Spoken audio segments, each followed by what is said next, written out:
Today's show is the audio from a recent webinar about the changes that are coming to the CBA. This webinar was hosted by Bobby Marks, who is the NBA's front office insider for ESPN, as well as the Yoda of the NBA salary cap, CBA expert Larry Coon. They discuss when the new CBA changes will take effect. They do a deep dive into the changes in the new CBA and have a deep discussion on how these changes could affect the league moving forward. They also took some questions from attendees, which ended up being a very educational Q&A session. Ladies and gentlemen, this is a fantastic deep dive into the changes in the new CBA, and I have no doubt you will find this episode extremely helpful and informative. Hello and welcome to another Sports Business Classroom webinar. My name is Larry Kuhn. I'm the General Manager of Sports Business Classroom. We have a special guest with us today, former assistant GM of the Brooklyn Nets, current contributor to ESPN.com, a close friend of Sports Business Classroom, Bobby Marks. How you doing, Bobby? I'm good, Larry. How are you? I'm doing great. Although I said this in another webinar, every 7 years, like a cicada, I have to, dig my way out and then dig my way through a whole bunch of stuff. And I know you're going through the same thing I am, where there's a whole new bunch of material to absorb, and we have to change our whole mindset about how we think about how the NBA works, and we have to get used to everything. Well, yeah. I mean, luckily, this is not 2011 when we had a complete overhaul of the CBA rules, and basically the league said, you know what, we're going to let you digest this, and then we're going to start free agency a week from now. That is not the case. So it's, what with the rules that came in 2011 and then back in 2017 again, and then now feels like it's a supersized amendment to the current collective bargaining agreement with a lot of teeth in it. I agree with you, and you're right. I mean, I shouldn't complain because the 2017 agreement was agreed to in 2016. Early 2017. And this, these are both months ahead of time. We get that amount of time to digest everything. I mean, from my perspective, there's a whole bunch of work to do on the FAQ and curriculum I teach and everything else. But we have the luxury of a few months before these changes take effect. So fortunately, that indicates a sort of a good working relationship because they're able to get it done ahead of time. Now, what I want to do in this webinar, because we now have a lot more information about exactly what's going into this collective bargaining agreement. So what we'll do is we'll kind of review some of the things that may be central themes, or maybe even things that we now know that we didn't know, as recently as a week ago. So let's kind of go through that, and then I'll talk a little bit about SBC. I'm going to give everybody a special code for a discount if you want to stick around for it. But starting off, Bobby, way back when I was an undergrad in college, I was pretty interested in geology. In fact, I came close to minoring in it, but I didn't. But I was always fascinated by, you can look at something, you can look at a rock or look at a landscape, and it tells a story about what had happened there before, right? And it's kind of the same thing with the CBA. It kind of tells the story of what was happening at the time that they come to an agreement. You look back at previous CBAs, and you can clearly see written there the story of what was going on in the league at this time. So when we look at the CBA, what are like the central themes that kind of emerge that the archaeologists digging up will say, oh, this must have been going on in the league back in 2023. Now, I'm going to start off. I'm going to just say the relationship between the league and the Players Association seems to have never been better. I mean, there was a good partnership. It's been adversarial before. It was adversarial in 2011, certainly back in 1999. This past one, they got a lot more accomplished because they seem to be working in lockstep more. And this CBA shows to me like the working relationship between the league and the union has gotten just that much better. Oh, I agree. I mean, I think when we're going to go through a lot of it, but certainly a lot of the non-business, not a lot of the non-salary cap related items that have been added to this that I've never seen, I never saw in 2017, certainly 2011, as far as It feels like the league is treating the 450 players or the 500 players kind of like their own entrepreneurs, and they have opportunity to make money outside of their own, their own contract. The one thing that, and as you use that example, for me it feels like from a team side is that. And I'll use an analogy for anyone who's had children, is that the league said, you know what? There are three of my kids haven't been so nice lately. I'm going to put them in timeout. Okay. And the other 27 of my children, you can go out and have recess.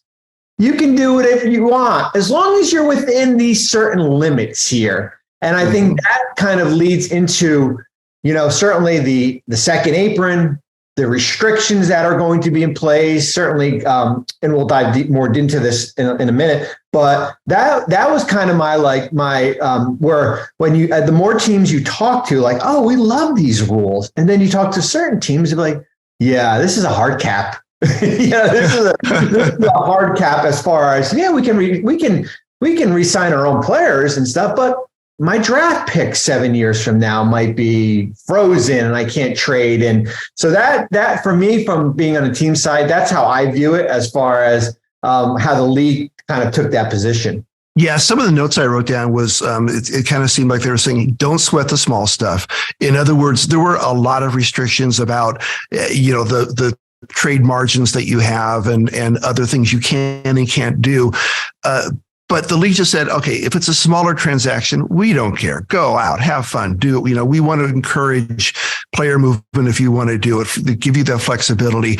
But we are going to take a hammer to the big high spending teams. Okay, Golden State, the first luxury tax, the first apron, you just said, hold my beer. Fine, here's the second apron for you. And here's what's going to happen. And let's see what you're going to do in response to that. So that's definitely one of those things that I think is a response to the times, where there are certain teams that just still see, even though it's exorbitant, still see this as the cost of doing business. And they're just still going to go and run wild with it. No, I agree. I mean, I think it's important, there's always been a first apron, right? There was always a first apron that was in place. And, whether it be, a lot of it was talked about this past summer, how the Sixers how they managed their finances to re-sign James Harden and bring back and sign PJ Tucker and Daniel House. So there was already a first apron as far as, $7 million roughly over the luxury tax, as far as the restrictions that are in place. Now we add this second apron, which is, another $10.5 million over. And it's, from my just reading through it, it feels like the league is saying, you know what, get your house in order, right? Get your finances in order this season. And then if you don't by 2024 offseason, we're going to come in pretty heavy. And then if you really don't by 2025, when the tax brackets are adjusted a little bit here, you're going to pay a significant penalty. A big one. And they went both ways with this, right? The tax penalties, those brackets, they get really steep at the higher brackets, but they've actually lowered them at the lower brackets. Again, you're going to go a little bit over the tax. All right, that happens. Fine, we're not going to penalize you so much. You go way over, we're going to stick it to you. And there's even cases where, like a new rule, if you trigger the tax, like go over the apron after a season is over, then they're going to not only hard cap you for that season, but also for the next season. Yeah, that's the, those are the restrictions that are going to be, that are going to be in place here. And as you mentioned, the tax brackets, the one thing I was, surprised that didn't happen that was mentioned was, if you dip into the luxury tax, if you're one of these teams, then you can still get some type of distribution back from tax money. The league did not put that in place. Right. What they did was they basically lowered it. So if you go into the luxury tax, you're $1 million over, you're going to pay $1 million because it's like the old days. Remember the old days when we were doing dollar for dollar. Yeah. And then, but once you get to that third bracket, right? Like then it gets significantly because it jumps all the way over, up to over $3. And then the repeater tax numbers. I mean, I was figuring out what the Golden State, Golden State was in the luxury tax. I mean, if they were in the repeater tax this year under the current under the new CBA, they would have paid another probably $65-70 million there. So, as I said, they have these new rules have a lot of teeth to them. Yeah. So some of my notes at that first apron, you can't sign a player during the regular season if that player was waived during that season and he's the high salary player above the non-taxpayer mid-level. Starting after 23-24, you can't trade for more salary than you send out. So that ability to trade 10 million and get back 12.5 or even higher in some cases, forget it. 10 million can come back. That's it. If you're over that first apron. Now, they are transitioning it. It doesn't go down to 100%, from whatever margin it is. The first year, it's 110% for a year, but even then it's starting to go down. Well, and I'm sorry, go ahead.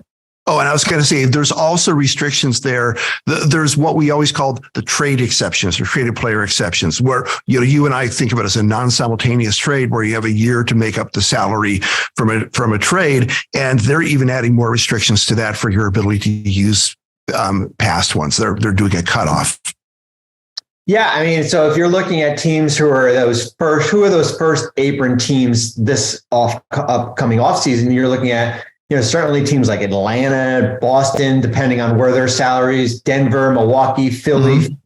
Those are they're more, maybe Brooklyn if they sign Cam Johnson. Those are the teams that you're kind of focusing in on right now. And I think the one thing you mentioned as far as, you can't sign a player bought out of their contract who had a contract that was higher than the non-tax mid-level exception. So for example, remember back in 2021 when Brooklyn signed Blake Griffin and LaMarcus Aldridge, and there was like an uproar, right? Like the Nets are taking over the league. Well, if those rules were in place then, Brooklyn wouldn't have been able to sign those two players. And the same with Russell Westbrook is another player because the Clippers they're a second apron team, and we'll get to that in a minute. They wouldn't have been able to sign Russell Westbrook, likely Reggie Jackson in Denver. Terrence Ross in Phoenix is probably another name because where the Suns are. But yeah, so you're kind of, they put a squeeze on as far as adding more talent to your roster during the middle of the year. And I think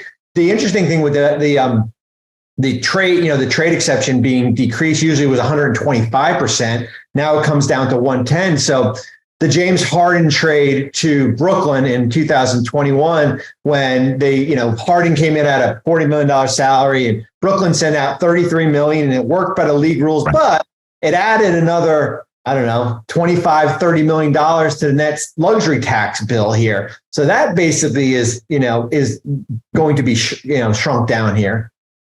Yeah, I agree. And we've just been talking about the first apron, the apron that's always been there. Okay, now here's the hold my beer apron, right? This is the second apron. It's starting 17.5 million above the tax line.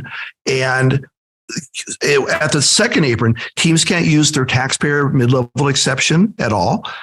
No aggregating in trade starting the day after the 23-24 seasons, meaning you can't add the salary of two players together. You can't say, I have two $5 million players, I'm going to aggregate them together to get a more expensive player. That's out the window. No sending away cash in trade after the 23-24 season. No acquiring a player using a traded player exception, as we refer to it, if the player was traded in a sign-in trade previously. And starting in 24-25, you mentioned this, and I kind of looked into some of the implications of this, as did Eric Pincus, and it gets kind of funny. That seventh future draft pick, if a team goes over the second apron, so the seventh pick gets frozen, right? The team can't trade it. They keep it, they just can't trade it. But then if the team stays over that second apron in at least two of the following 4 seasons, then that pick not only stays frozen, it moves to the end of the first round. But if the team had stayed under that second apron in at least 3 of the following 4 seasons, then the pick gets unfrozen. So a team could be in a situation where they have frozen pick for a number of years that have been bumped to the end of the first round. Well, yeah, I mean, and you're looking at like, so for Golden State, for example, like you could have a lot of picks frozen, or those picks are moved to the back end of the first round, and then all of a sudden, Steph Curry. Eventually, Steph Curry is going to retire, right? And so you might be rebuilding your roster, and your picks might be all the way, pick 29, pick 30. It's not going to be the 13th or 14th pick, and I think. The second apron teams that we're looking at going into this offseason, Golden State, the Clippers, and likely the Miami Heat. Those are your, and for right now, and certainly some of those first apron teams might join them. Maybe Milwaukee might join them here. And I mean, you made the good point as far as you can't sign your tax mid-level exception, which is actually being decreased down to $5 million. So what does that mean? Well, if this was last year, Dante DiVincenzo in Golden State, John Wall went to the Clippers and then was eventually, moved. And then you had Joe Ingles in Milwaukee. Like those are, DiVincenzo and Ingles have been guys that have helped, teams. The no cash in a trade is interesting just because, the league is saying is like, you can't buy the rights to the next Draymond Green. Right? The 34th, 35th pick, you can't go out and buy, which is interesting because the more teams you talk to, they would say, you know what? I want $4 million, right? Like I would want $4 million in a deal. So that brings into, when we get into next year, like, do we see more second rounders being moved? Like almost like the football analogy, right? I'll give you 2 twos. Right. I can get up to the 33rd pick here, which will be interesting here. So it's, as I said when we started, there are a lot of restrictions. And we're going to learn a lot more. Like, I was talking with the team and I said, well, wait a minute, what happens if you've got the 13th pick in the draft and now all of a sudden you got to go to pick 30? Now, what happens to that pick? Now we only have 13 teams in the lottery. Right? What happens to the percentage odds? Did it get spread out over everyone? Yeah. There's a lot of different things. Well, certainly when the CBA is written up and we study that, but on the surface, the frozen pick is tough. Moving back is tougher. And, Phoenix is a good example. Like they traded 4 first round picks for Kevin Durant. They're likely a second apron team this year. That 4th pick probably isn't in the deal, right? Because it's probably frozen and stuff. So second apron, as I was telling a team, like we all should get shirts made up, say the second apron is not a place to be, right? Nobody wants to be in the second apron. I agree with you. Yeah. And the other thing I was thinking about was swap rights, right? A team could screw another team where, okay, I gave away swap rights to a pick. Now I'm just going to stay over this. And that's going to be the final pick in the round. I'm guaranteed to keep my pick.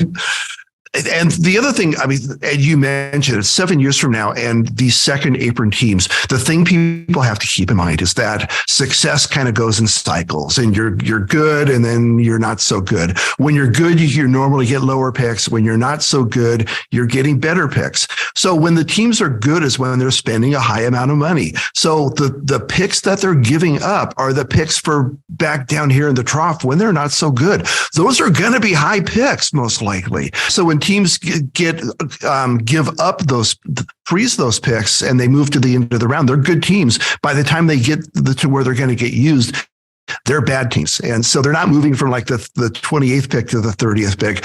They're moving from like a lottery pick to the end of the round. That's going to be huge. So another thing that I was noticing system-wide, and I'm really glad that they're doing this, was well, first of all, there's a guarantee now. The salary cap can go up. It will not go down. They just took that off the table, which is good. But then the other thing is cap smoothing, which I'm sure you agree, because I think we talked about this before. They should have done back in 2016, but that was one thing where the league and the union just kind of weren't quite on the same page yet, but cap smoothing really helps, because if we get another shock to the system increase in revenue, like we got in 2016 when the TV revenue hit, like we're going to get when the next TV revenue hits likely, the cap goes up so much. And the way the system was organized, that money couldn't go to anybody, can't go to people already under contract, can't go to draft rookies because they're under scale salaries. It didn't bump the exceptions. Because at the time, those were already preset. What it had to go to at the time was all the free agents that year. All the money, which meant it all went to Luol Deng, Timofey Mozgov, people like that. Now with cap smoothing, we're just going to say, we're not going to let the cap go up more than 10%. But the players don't lose a dime collectively because they have a revenue guarantee. They're going to get about 50% of the revenue. It's 49 to 51. They're going to get that amount no matter what, which means if the players fail to pay the teams fail to pay the players enough, I can say that, through their contracts, because we kept the cap down, all that money gets cut in one check by the league to the union at the end of the season to make up the difference. And the union will distribute that money to all the players in the league and not just to a few players. To me, that's a great system. And it really helps the players out a lot, especially the lower paid players. Well, I agree. I mean, because we're going to get a new TV deal in the next few years. And what happened in 2016, there was really it's like going out to dinner, right? Like you had the 8:30 reservation and the 9 o'clock reservation. Well, the 8:30 reservation ate all the food in the kitchen. You came in at 9 o'clock, there was basically just salad left. So when 2017 happened, there was nothing left. And and a lot of agents wound up getting fired because their players saw, John Smith the previous year get a 3-year, $30 million contract and saying, well, wait a minute, where's my money here? And as you said, 10% is basically the cap as far as how much this cap can increase here. Yeah. Moving on to exceptions. So a couple of little things, the room mid-level exception, which you get if you actually have spendable cap room and then get back up close to the cap. That now allows 3-year signings instead of 2. And then the taxpayer mid-level exception kind of went the other direction. So it went from 3 years to 2 years. So those two kind of reverse the number of years you can do. Teams can't use the non-taxpayer mid-level exception. They can use the non-taxpayer mid-level, the room mid-level, and the biannual to acquire players in trade or by a waiver. That's for the system and how it works. That's huge. Oh yeah, I mean, basically, because what was happening was you're every year you get to the end and you're doing your books and you're cleaning up your cap sheets and you're like, wait a minute, like 20 teams didn't use the non-tax mid-level, right? Like we got prorated down and. So now it's basically kind of like it's a trade. Counts almost as a trade. It's a trade exception, right? Like yes, yeah. You could sign a player, you could trade for a player, you could claim a player, you could do whatever you want with what you have. Yeah, you could always do that previously with the minimum and with the disabled player exception, but now this just says any exception that's out there, go for it. Basically, that starts in 24-25. That's a yes. 24. Yeah, so that's another. As I said, this is kind of we're like in the phase. We're like in a transition phase period for this upcoming season, and then next year I would say the majority of these rules come into place. Yeah, and then we have a whole new exception. A brand new one called the second round pick exception lets you sign a player for up to 4 years with the team option in the final year. And I expected some stuff. Like I knew that this was coming. I didn't see the details until recently. And I'm a little bit perplexed because to me, something that the union would have wanted, and I have no idea how the negotiations went, was the ability to pay the player a little bit more if you keep him for that 3rd year or that 4th year. And that didn't happen. It's just sort of went to the applicable minimum salary for all 4 years. Well, it's almost like we should call this the Jalen Brunson exception, right? Mm-hmm. Because if this was in place 4 years ago, instead of Dallas giving him a 4-year contract with no player option or no team option, and that would have, Brunson becomes an unrestricted free agent, signs with New York. this rule now basically guarantees you that the player is going to be a restricted free agent. Because if it's a 4-year deal, there's a team option, for that 4th year, 3-year deal. It's a team option, for that 3rd year. And I think what happens is certainly you've watched this Laker team here. They want to run into some issues where they would use their either their tax mid-level or their room mid-level, Taylor Horton Tucker, for example, right? So under this scenario, he would be able to get a 3-year Max Christie, another player there, right, who's on a 2-year deal, would have been able to get a 3 or 4 year, because there's a second round exception that's now created. Yeah, and the problem was teams usually had to use their minimum exception before to sign these second round picks. And you can only give those guys a 2-year contract with the minimum player salary exception. Well, full bird rights take 3 years to ramp up, so that if a player becomes a free agent, he'll be a restricted free agent, but a team used to be able to swoop in with an offer that the other team just couldn't match because they couldn't afford it. Now, there was a provision we call the Gilbert Arenas provision that prevented that from happening, sort of limited the damage. And I was expecting to see some change over time in that provision. And that looks to me like it's still in full effect. It's like one of the rare provisions that's still in place from like 2005, right?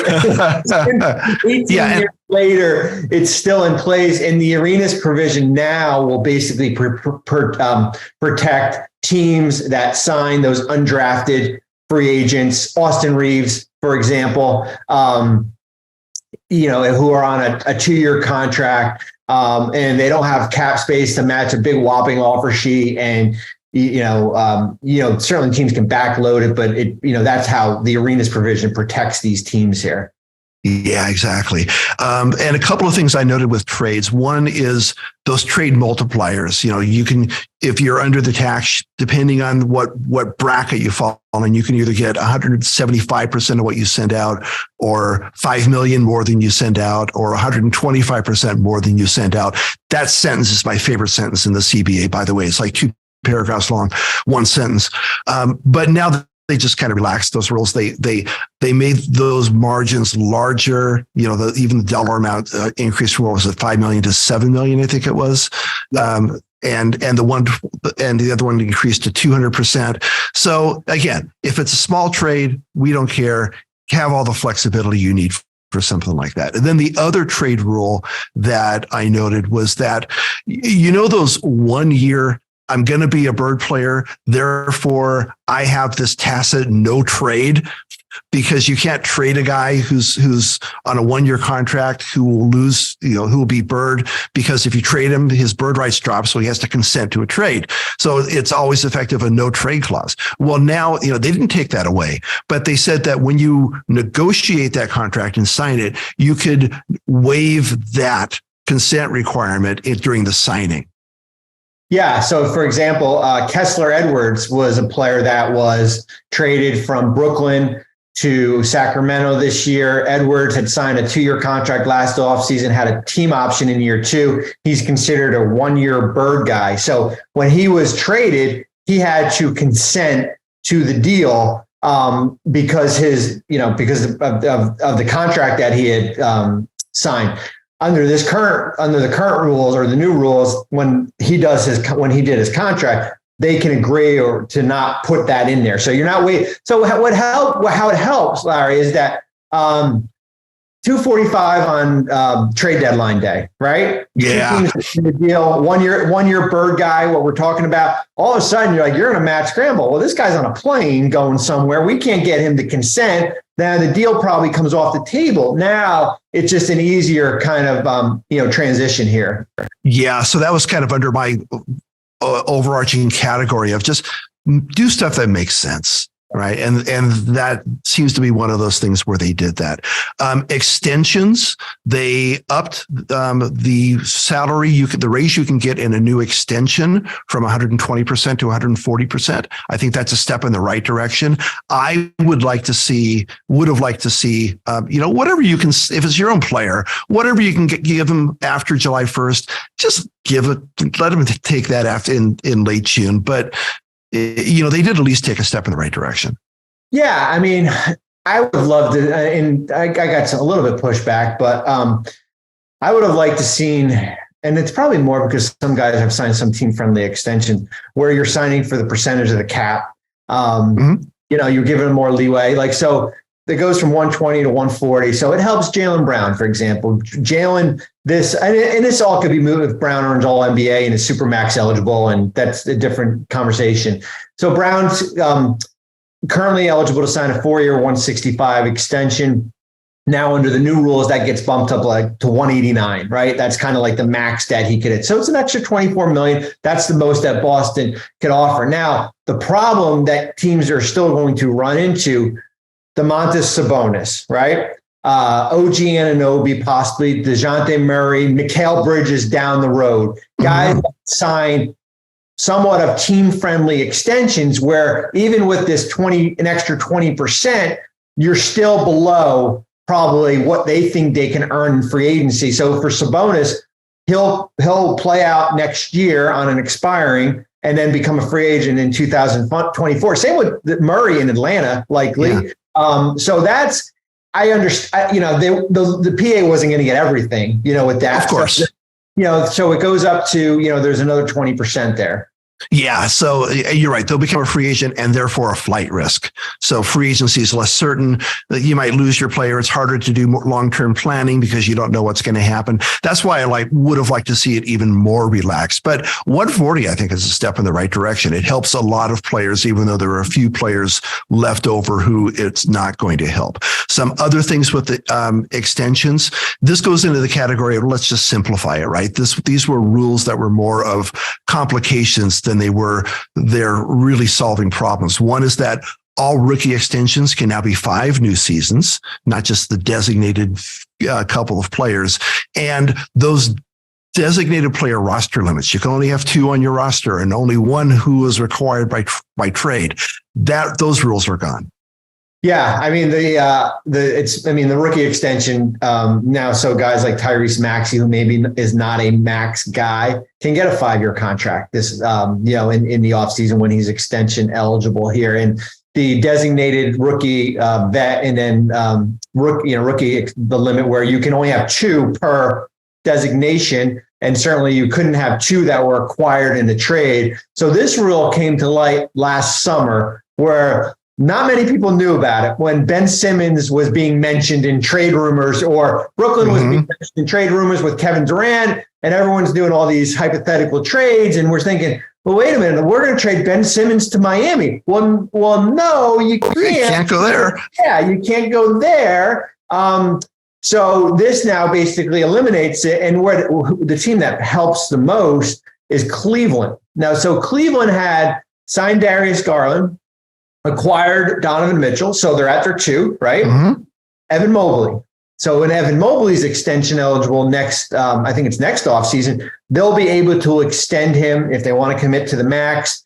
They could have 3. The rule is now eliminated. Everything is fine there. Yeah, I'm forgetting who the team and players were, but there was a case in the past where the team held back on that kind of extension with the second guy coming up because they wanted to save it for the third guy coming up. I think it might have been Bradley Beal with the Wizards because he didn't sign an extension. He signed a regular contract. Could have been Andre Drummond in Detroit too. Guys who kind of like, hey, we've got a handshake agreement. And then we're going to get into the, let's see if we can preserve that slot and then go into the following offseason and we'll sign a standard contract. Let's kind of shift gears a little bit because that's next on my list. The combine, right? Yeah. Players starting 2024, players have to go to the combine in order to be draft eligible. Now we knew about this before, but we got some additional details now. So all players who attend will be offered G League contracts, which I thought was interesting. So there's a little bit something for you guys. And some of the details, like if you're medically unable to participate, you still got to go there and complete the other portions of it that you can still complete. and make up the medical stuff later before the draft if you're able. And they do allow a reasonable excuse. Hey, my wife's giving birth to our baby right during the combine. Sorry. Okay. That's a reasonable excuse, or some family tragedy or other things like that. But you can't get out of it with that excuse. You still got to come in and do it and later on before the draft in order to be draft eligible. Yeah, and so this rule is for the 2024 draft here. So if it was in place this year and Victor Wembanyama is playing in a EuroLeague game, that's an exception likely, right? That he still has games left on his contract. What's interesting with this, Larry, is that 2010, there was probably 2 or 3 players that didn't go to the combine, right? Last year, we had like 20. Right? That didn't go, that didn't take a physical. So it became an exorbitant amount of players where teams were chasing medical information. Agents were hiding players to go visit them. I remember the year that Jaren Jackson was drafted, and not all the teams had his medical information. And so you're saying, well, would you draft that player if he didn't come visit you and you didn't have, his physical, right? You didn't have physical here. So now this basically cleans it up. So now you can go, you go, the physical and the medical will be given to certain teams in that player's draft range here. Right. But the interesting thing is when the rules, when the original rule came out a couple of weeks ago, and you're thinking, well, how are you going to regulate this, right? Well, how we're going to regulate? We're just going to say you're not draft eligible, right? Yeah. That's it.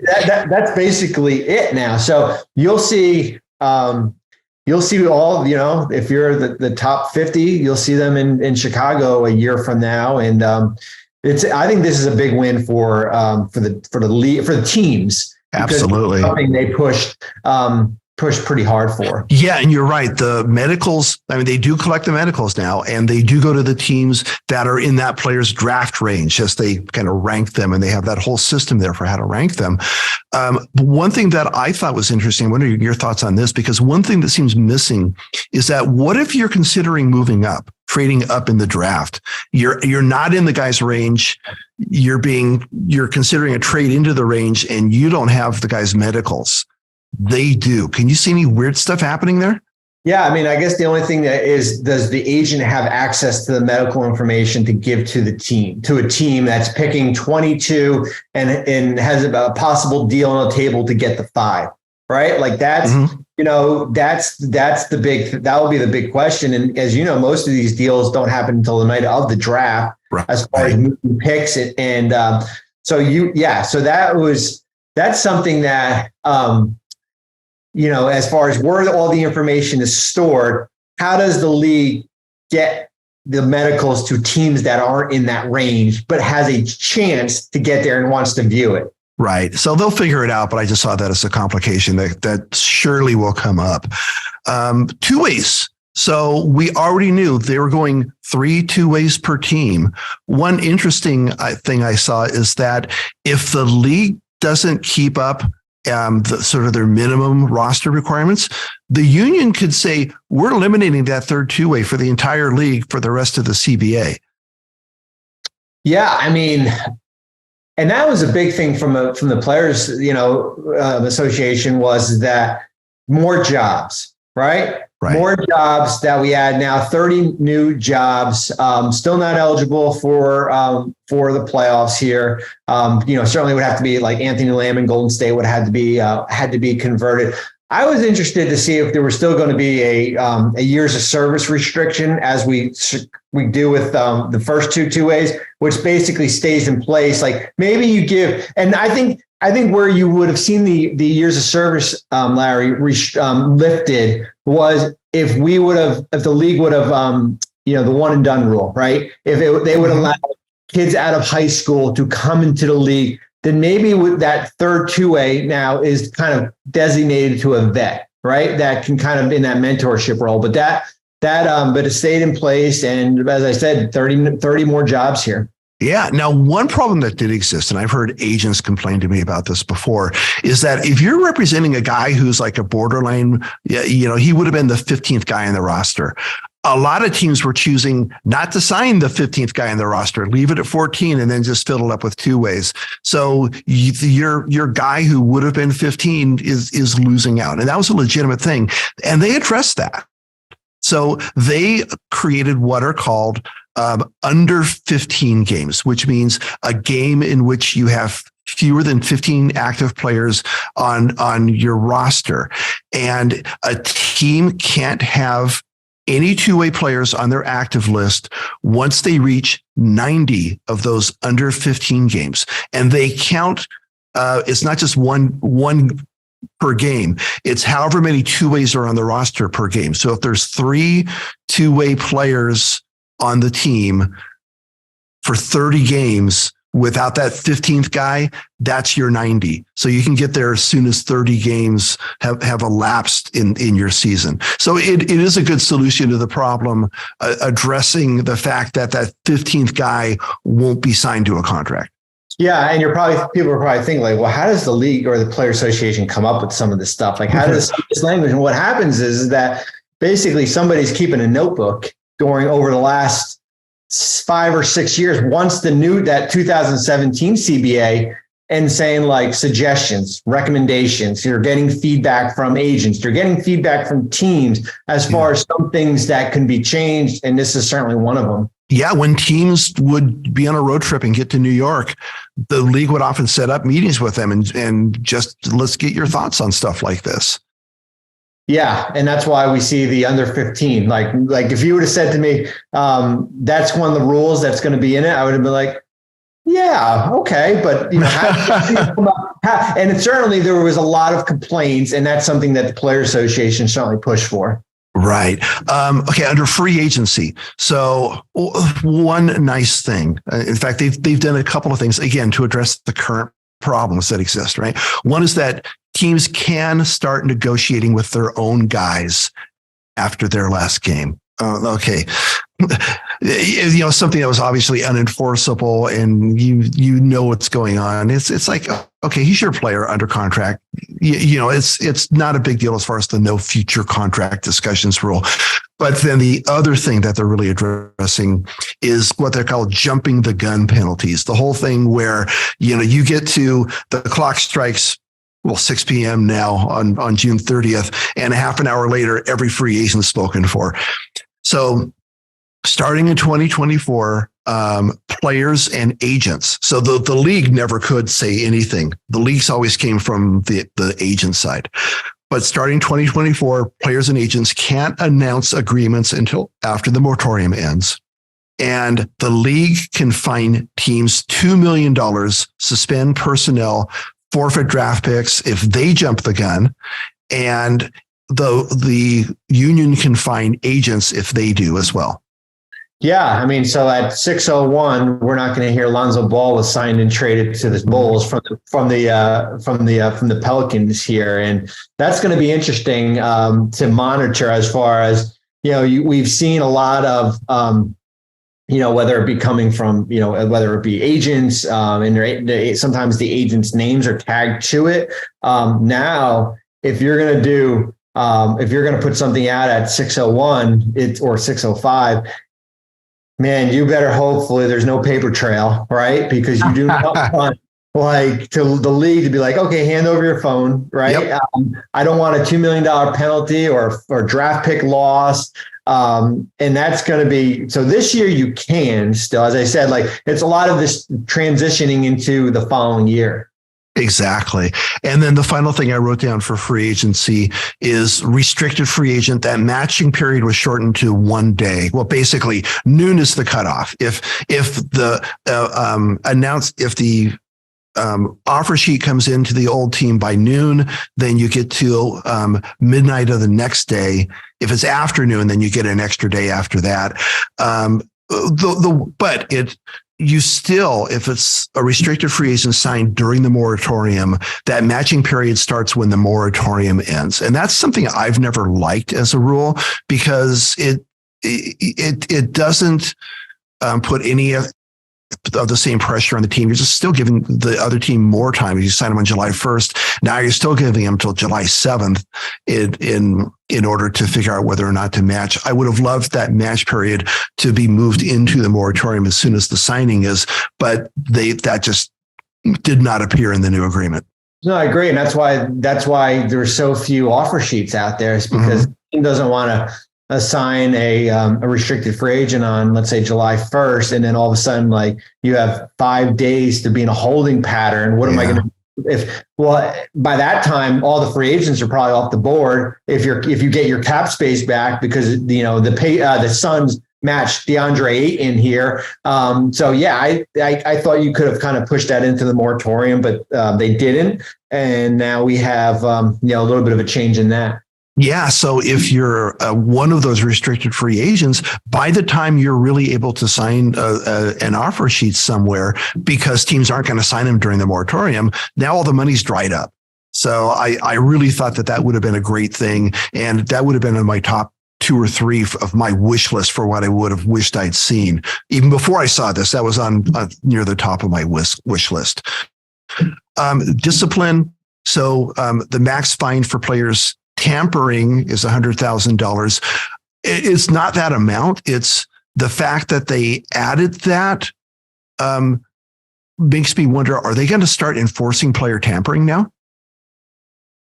Yeah, basically, unless you're caught and your hand is in the cookie jar, right? You're not they've basically kind of turned their, a blind eye to it. So now what happens if, I don't want to use LeBron, but I'll use LeBron, right? Him after a game says, yeah, man, I'd love to have Kyrie on our team. Right. Is that considered tampering now? Is that a $100,000 fine? It's kind of a parking ticket, but still the league really had never really enforced it before. Exactly. So interesting to see how the enforcement changes there. The other thing I noticed, fine for public trade demands, $150,000. The union can fine agents. So they obviously want public trade demands they want to put the damper on that, which is good, I think. Also, the one thing I noticed for discipline, again, change that makes sense. The leaving the bench penalty, where you're going to get suspended if you stick your pinky toe over the line during an altercation. Now this says specifically they're going to take into account how far you go, whether you actually get into the proximity of the altercation or not. Diego asked us what the question was: what will be incentives for the fans and the players for the midseason tournament? Is it just money for the players and higher stake games for the fans? There's certainly there is a financial component here, as far as based on, there's 8 teams that will get select based on how pool play goes, which will count towards, the regular season standings. You get 8 teams that get shrink to 4 and the 2, $500,000 for the winner, for per player for the winning team.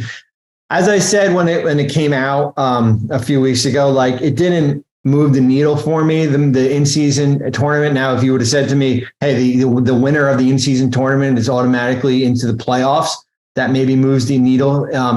And it didn't kind of cast a negative light, because if the goal was all along to play 82 games, now this is just, one of 82 games here, right? That's, it's not if it's not like the league was ever going to go down to 70 or 65 games. So as with all different changes, we all kind of don't like, but I think this will probably maybe grow on people here. But from a player's perspective, yeah, I think there's certainly a financial element here. And as 3 years from now or 4 years from now, maybe this is something that people will enjoy. So we'll see. For me, it's kind of just a wait and see approach. Simon asked, for second apron teams with frozen picks and no tax mid-level, isn't the NBA killing prospects of future dynasties? Even with the upcoming media deal, players will only continue to get more expensive. And since the cap will only go up incrementally, how will an NBA sustain greatness with great players here? Yeah, I would say that with the second apron here, basically the league is saying that you draft, you develop, you retain. you certainly have an advantage. And the counter argument to that is basically saying, well, wait a minute, Golden State just did that. They drafted Clay, Draymond, Poole, Looney, Curry, and made the Wiggins trade. And now, although they're not forced to choose what players to keep, that would have come into place with a hard cap, which was it was a non-starter from the players. It was never a hard cap. We would have been in a lockout for the foreseeable future here.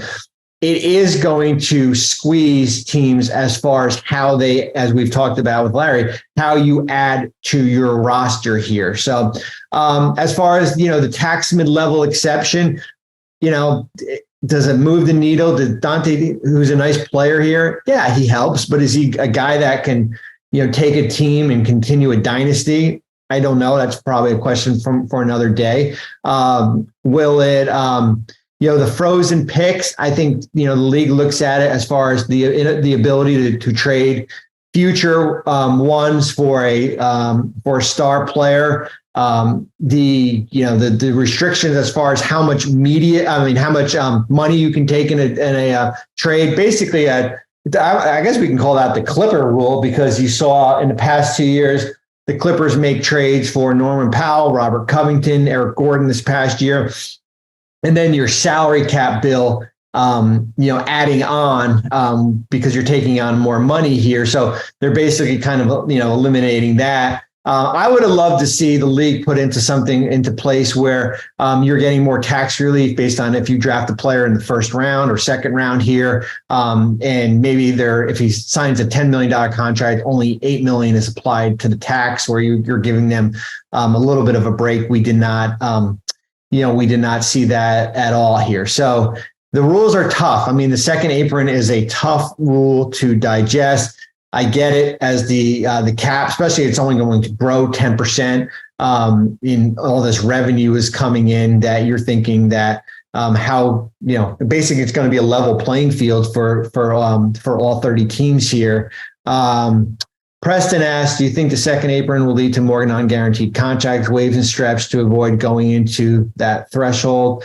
I don't know. I mean, that's another rule that's kind of, well, let's wait and see. I think the one thing we didn't talk about was that there's a little bit of a tweak in the stretch provision where, you can allow let's say a player is, it's got $40 million on his contract. He's signed for 2 years. He's got 2 years left, where you can allow that first year number, which is, let's say 20, to affect your cap, and then you can stretch the second year number out over a certain period of time here. That's a little bit of a tweak to that.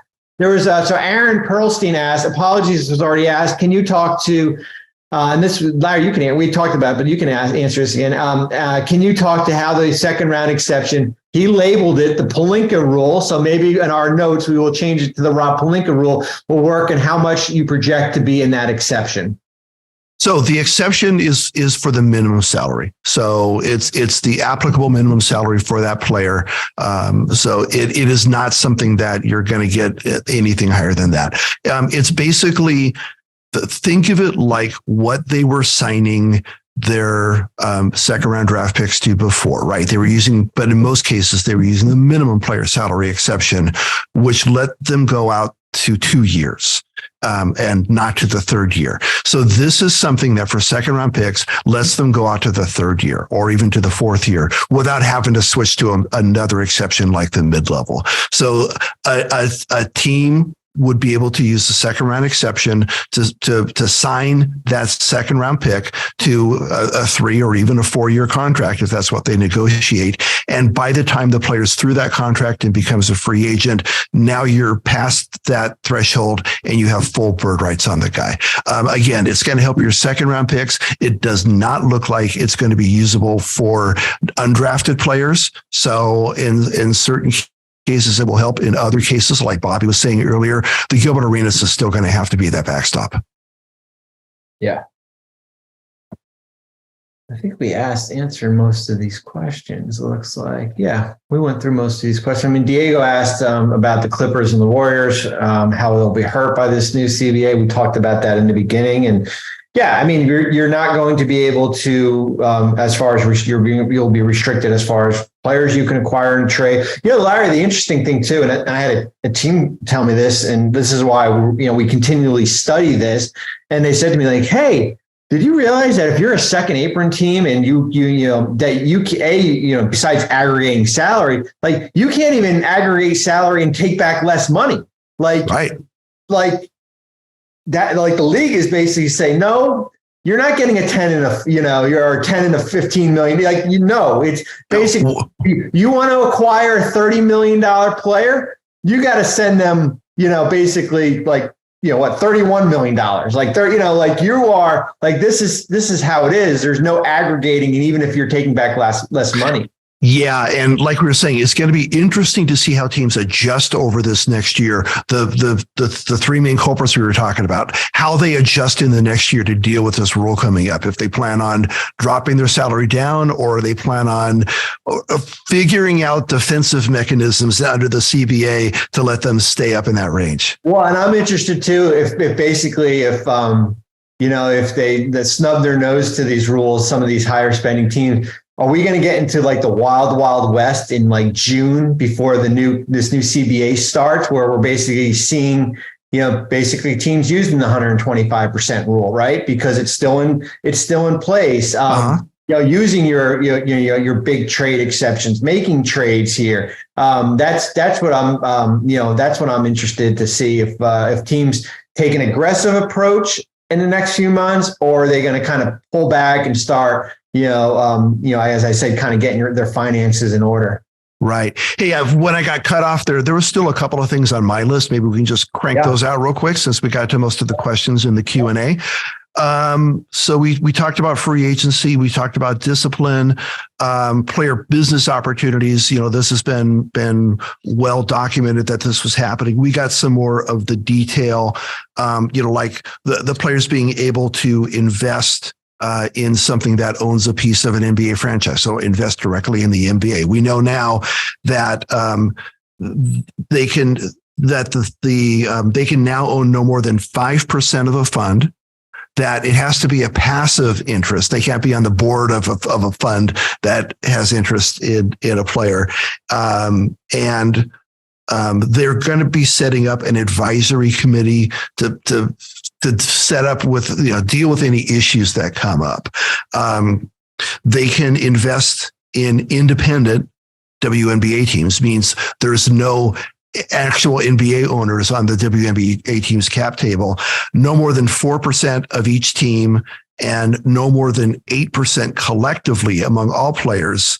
And a player can only invest in something that has one WNBA team.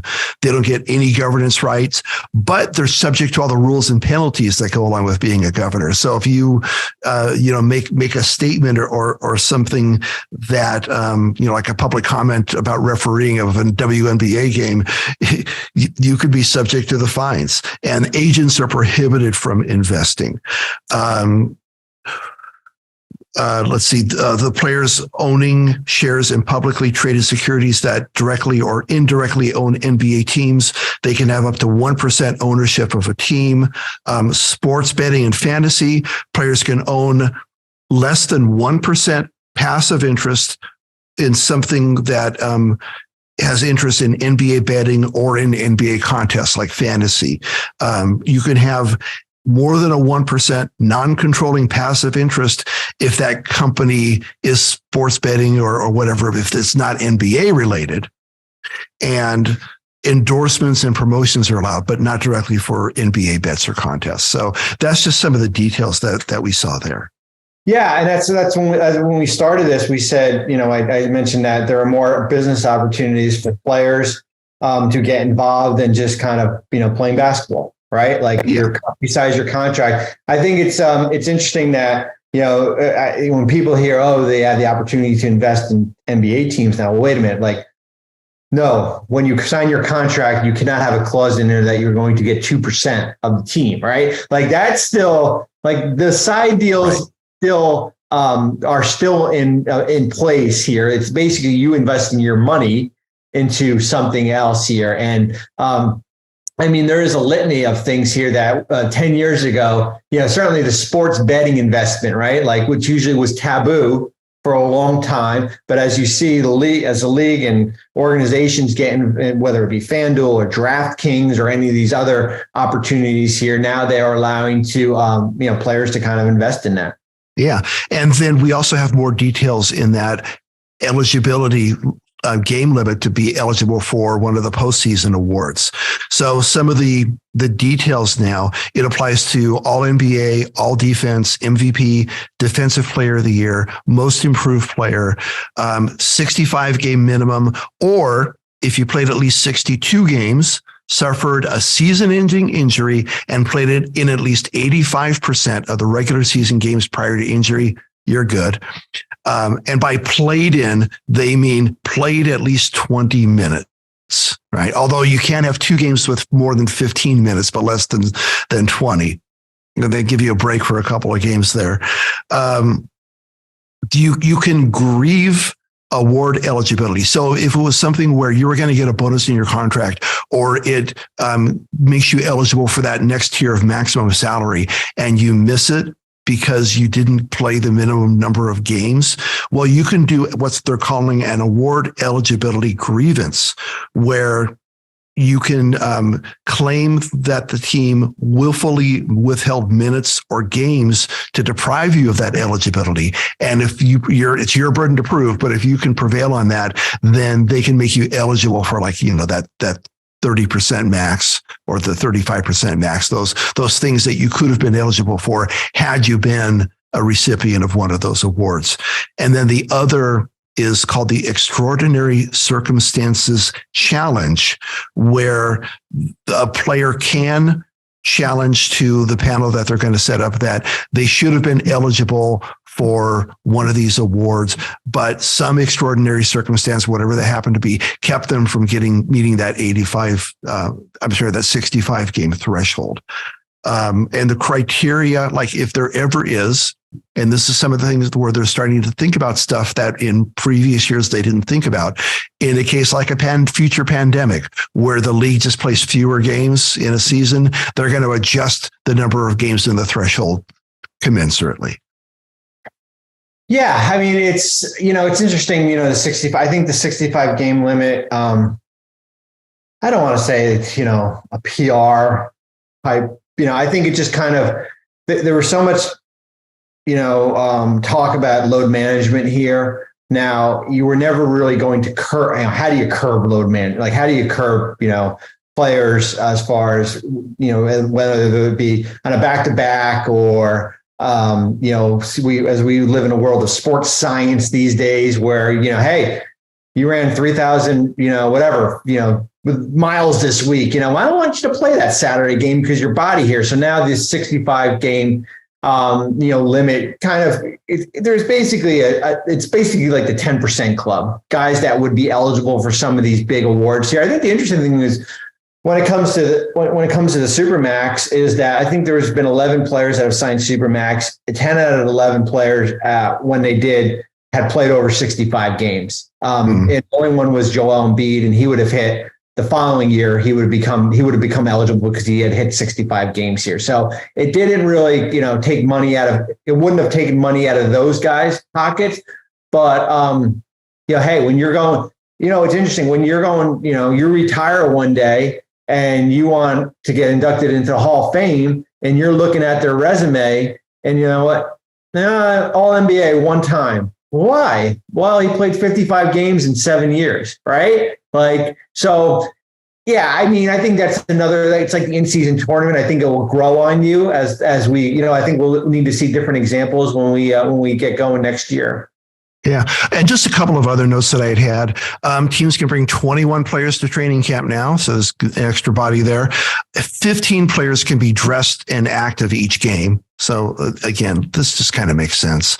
And then the last note, this has already been talked about to death, but marijuana is removed from the prohibited substances list. Yeah, that's one of the, it's, as I said, one of those non-business things that has basically come off, it's a win from the Players Association. Agreed. Any other questions come in on the Q&A, or should we? Yeah, so we've got my friend David. With the addition of the second round pick exception, given the more preferable timing of team options, will we see early second round picks become more valuable than very late first rounders? So first rounders are still under the same rookie scale, right? As far as it's slotted based on where you're picked. You've got a team options for year 3 and 4, where second round pick exception, as we talked about, could either be a 3-year contract with a team option for the 3rd year, or a 4-year contract with a team option for the 4th year. So what do you think, Larry, that they become more valuable?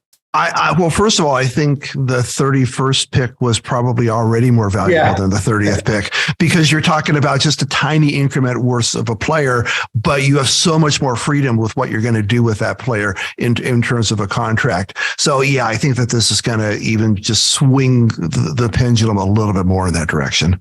Yeah. So Brendan asked, so here's a Celtic question, and we actually talked about it a little bit. How will these changes affect the Celtics now that they will retain Jaylen Brown on a supermax and eventually give Tatum the same? Is Grant Williams the sacrifice? Would that be necessary? Well, you don't have to sacrifice anybody. Okay, like you can, you could sign Jaylen Brown, you can sign Jason Tatum when he becomes supermax eligible. You can bring Grant Williams back for as much money as you want. Right? There's no restrictions on what you can pay Grant Williams. However, the challenge now becomes with Boston or any of these teams, if you are in the second apron, right? I think it's how much of an appetite does ownership and the front office have going into the second apron with all these different restrictions as far as your draft pick frozen, moving back in the first round, not putting cash in a deal, tax mid-level, limited trade exception, like the things that come with it. As I said, you can bring him back, but I think how some teams view it, they do view it a little bit as a hard cap, because it's going to make you forced to make some tough decisions here. Yeah. All right, we have time for one more question from Preston Klaus. Do you think they should have addressed load management in a different way other than the 65 game minimum, i.e. extending the season? I'll start here. To me, that's one of those things where players aren't in control of that, right? This is there's sports science, and the team is really in control of saying, we're going to do load management this way. The player's not lazy and saying, I'm going to take a day off. So I think that extending the season is one thing, but there's logistical nightmares for that. You play fewer games in the season. Well, there's huge financial consequences for that. I think it's one of those things where there might be some solution or some small combinations of that. But I think in today's game, load management is just going to be a reality. What do you think? Yeah, I agree. I mean, we could have tweaked it any way we wanted. We could have reduced it to 60 games or 65 games. You're still going to have, there was it was funny. Everyone was with load management, back-to-backs and, traveling far. I mean, I saw a game this year where Philadelphia was in Portland on a Thursday night and Harden and Embiid didn't play, and the Sixers' next game wasn't until Tuesday. So there's always going to be something, right? Like we could tweak eliminate 17 games and something will always come up here. I think from my perspective, I think what the league could probably maybe do a little bit of a better job at, and doing the schedule is hard, right? Because you're sharing your building with hockey or concerts, and it's basically doing a puzzle here. Like if Dallas is playing home on a Friday night, don't send them to Cleveland on his first Saturday night game. Right? Like little things like that. Like if you're a Western Conference team going east, don't put Memphis in Toronto on a second night of a back-to-back. Maybe just look at it, from that perspective. I think that makes a lot of sense. And Utah was the one where, if you're on the West Coast, you're flying to Utah that night after the game. The things about the flying schedule, I think that they could deal with. They already took care of 3 and 5, so they're making strides. But you're right. I think there's a lot of room for improving that. Yep, I totally agree. All right. Well, we covered the major deal points under the agreement. We covered most of the questions. We only went a little bit over time, but Bobby, thank you so much. I don't think there's anybody better at dealing, going over these issues than you, just given your dual role of dealing with this in the media, having dealt with it in the league. So it was great talking to you about this. For those of you who stuck with us, I want to make sure to remind you, Sports Business Classroom, July 9th through 15th in Las Vegas. In the NBA Summer League this year, we are immersed in the NBA Summer League. You're going to go out there. Everybody from the league is going to be there, and we're bringing them into Sports Business Classroom to talk with you, work with you. We're teaching you. We're putting you to work. It's just an amazing environment for people. Bobby's been there. He can attest to that. Go to sportsbusinessclassroom.com for more information or to register. And when you go there and when you decide to register, enter the promo code CBA23. That's CBA23. I'm going to give you $300 off because that's the kind of guy I am. All right. Any closing words? No. CBA will get likely ratified on Friday. It'll take some time for them to write this thing up. It'll take some time for Larry to update his FAQ. So don't go on there. Don't go online tonight and hit refresh. It probably won't be up and running here. But enjoy the playoffs, man. That's what enjoy the basketball part of it. Agreed. All right. Well, on behalf of Bobby Marks, thank you so much, everybody, for hopping in, and we'll see you the next time. Bye-bye.